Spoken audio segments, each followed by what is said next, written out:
Good morning and praise the Lord. This is Pastor Pradeep Kumar Sharma, and today we will learn from the Word of God. But before that, I want to congratulate all my country people the happy Republic Day. We thank God for our nation and for this great republic and democratic country where we live. And I especially give great salute to all those people who give their lives and who work hard behind these making all these constitutions and come in force of this constitution on this day. Thanks to all of them. And now let's go and read the word of God. And today the word is from the Old Testament of the Bible, and this is Deuteronomy व्यवस्था विवरण अध्याय 7 और वचन 12 से। आइए हम इन वचनों को पढ़ें। यहाँ इसका शीर्षक है आज्ञा पालन की आशीषें।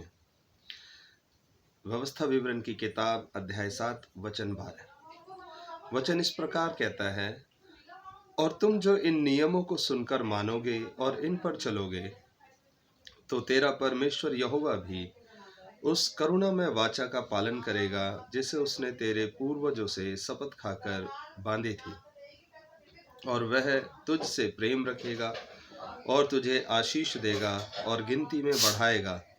और जो देश उसने तेरे पूर्वजों से शपथ खाकर तुझे देने को कहा है, उसमें वह तेरी संतान पर और अन्न, नए दाखमधु और टटके तेल आदि भूमि की उपज पर आशीष दिया करेगा, और तेरी गाय बैल और भेड़ बकरियों की बढ़ती करेगा।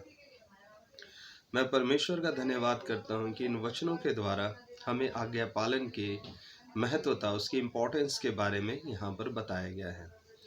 परमेश्वर ने अपने लोगों को जब सिद्धांत दिया था, उनको कानून दिया था। दुनिया का जो सबसे पुराने कानूनों में से जो कानून शब्द जो निकल के आता है, वो कैनन वर्ड जो आता है, वो इन्हीं प्रथम बाइबल की 5 पुस्तकों में से निकल करके आता है।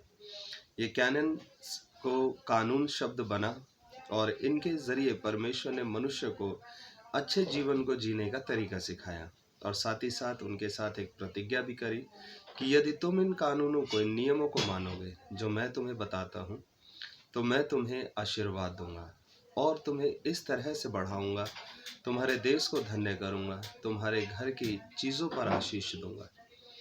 हम आज भी इस बात को समझ सकते हैं, कानून और नियम हमें गिराने के लिए नहीं होते, हमें बांधने के लिए नहीं होते, पर ये हमें स्वतंत्रता देते हैं अच्छे से जीने के लिए। कोई भी व्यक्ति जो लॉ अबाइडिंग पर्सन होगा, जो कानून के साथ जुड़ कर के चलेगा, वो इसकी फ्रीडम को फील कर सकता है कि कानून आपको बांधने के लिए नहीं है। जिस तरह से आज के दिन हमारा संविधान लागू हुआ, ये संविधान हमें आज़ादी देता है, बहुत सारी चीज़ों की आज़ादी। यह हमें बांधता नहीं है, पर हमें मुक्त करता है।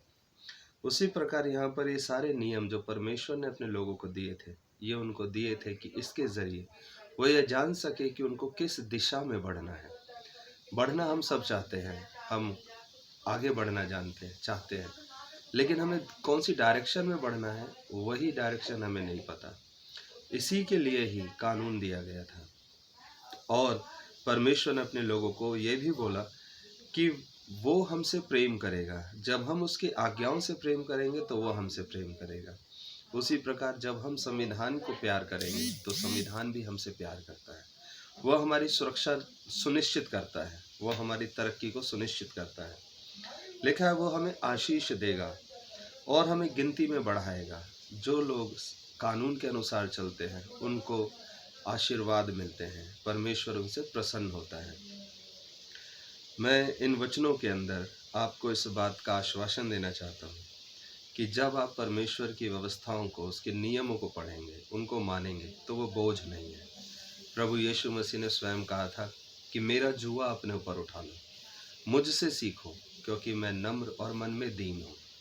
ये जो जुआ शब्द है, ये जुआ शब्द का मतलब यही होता है कि उसके साथ जुड़ जाओ, उसकी आज्ञाओं पालन करने का स्वभाव अपने ऊपर ले लो और उससे सीखो कि आज्ञाओं को मानना कैसे है। जब हम उस तरह से आज्ञाओं को मानेंगे तो वो हमारी हेल्प करेगा एक फ्रूटफुल लाइफ को जीने में, एक सेटिस्फाइंग लाइफ को जीने में एक संतुष्ट जिंदगी हम पाएंगे, जिससे ना हम किसी को ठोकर खिलाएंगे, ना हम किसी के बारे में षड्यंत्र करेंगे। लिखा है वचन 14 में, तू सब देशों के लोगों से अधिक धन्य होगा, और तेरे बीच ना पुरुष ना स्त्री निर्वंश होगी, और तेरे पशुओं में भी ऐसा कोई ना होगा, और यहोवा तुझ में से सब प्रकार के रोग दूर करेगा। कितनी सुंदर वादा है कि जब हम परमेश्वर के और अपने देश के नियमों के अनुसार जीते हैं तो परमेश्वर हमसे प्रसन्न होता है, और वो हमारे बीच में से सारे रोगों को भी दूर कर देता है, और वो हमें और देश के लोगों से अधिक धन्य करेगा, क्योंकि हर देश के लोगों का एक अलग जीने का ढंग है। यदि हम कानून के साथ जिएंगे तो ये हमारे लिए बहुत अच्छी बात होगी। मैं विश्वास करता हूँ इन बातों से, इन वचनों से आपको आशीष मिला होगा। ऐसे ही वचनों को सुनने के लिए देखते रहे हमारे कार्यक्रम। परमेश्वर आपको आशीष दे। बहुत धन्यवाद। एक बार फिर से आप सबको गणतंत्र दिवस की ढेर सारी शुभकामनाएं।